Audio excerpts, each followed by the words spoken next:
আসসালামু আলাইকুম, welcome to my channel Rani kitchen berry. আজকে আপনাদের জন্য আমি নিয়ে এসেছি চিংড়ি মাছের মালাইকারি।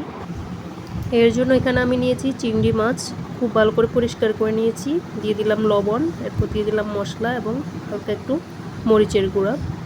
তারপর এটা খুব ভালোভাবে আমি মিক্সড করে নিচ্ছি চিংড়ি মাছের সাথে। মিক্সড করা হয়ে গেলে এরপর এখানে আমি মালাইয়ের জন্য নারকেল ব্লেন্ড করে নিচ্ছি। পোড়া নারকেল নিয়ে আমি এটাকে গ্রেডারে নিয়ে গ্রেড করে নিচ্ছি।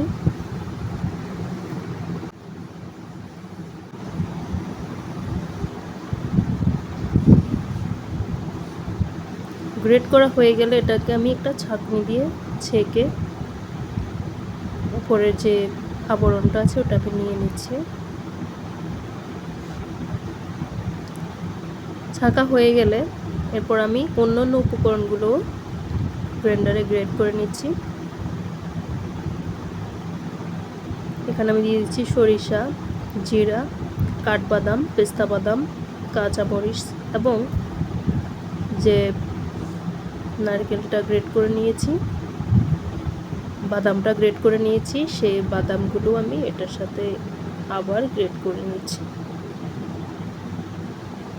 আমার সবটা গ্রেড করা হয়ে গেছে।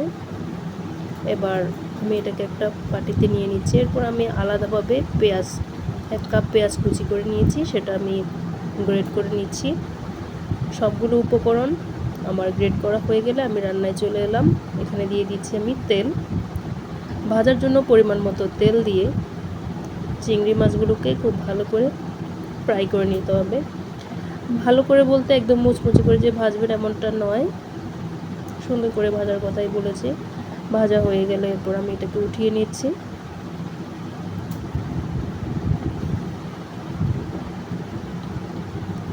সেম তেলে আমি এখানে এবার রান্নার জন্য দিয়ে দিলাম পেঁয়াজ বাটা।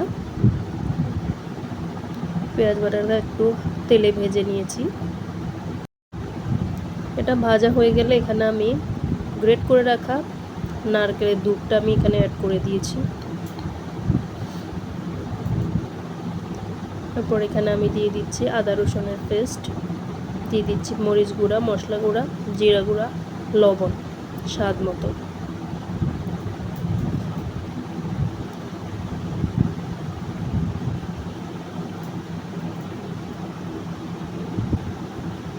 এখানে আমি দিয়ে দিচ্ছি দুধ।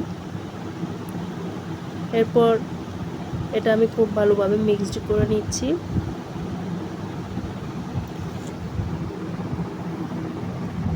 ঢাকনা দিয়ে এটাকে কিছুক্ষণ কষিয়ে নেওয়ার পর এখানে আমি চিংড়িগুলো দিয়ে দিচ্ছি, যেগুলো আমি ভেজে রেখেছিলাম। চিংড়িটা দিয়ে আমি খুব ভালোভাবে এটা অ্যাড করে দিচ্ছি। এরপর এটাতে আমি ঢাকনা দিয়ে দিচ্ছি।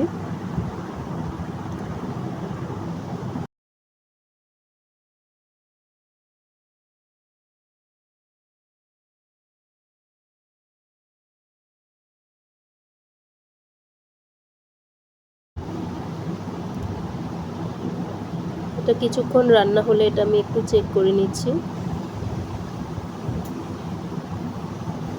এবং এটাকে আমি নেড়ে চেড়ে দিচ্ছি। এরপর এখানে আমি কিছু কাঁচামরিচ দিয়ে দিচ্ছি একটু ঘি, যাতে খুব ভালো একটা ফ্লেভার আসে। ইটস জাস্ট অপশনাল, আপনারা চাইলে না দিলেও চলবে। কাঁচামরিচ এবং ঘিটা দিয়ে লো হিটে কিছুক্ষণ রেখে দিলেই রান্নাটা মোটামুটি রেডি। এরপর আমি এটা সার্ভ করে নিচ্ছি। আশা করছি আমার আজকের রেসিপি আপনাদের খুবই ভালো লাগবে। রেসিপি ভালো লাগলে লাইক কমেন্ট করবেন।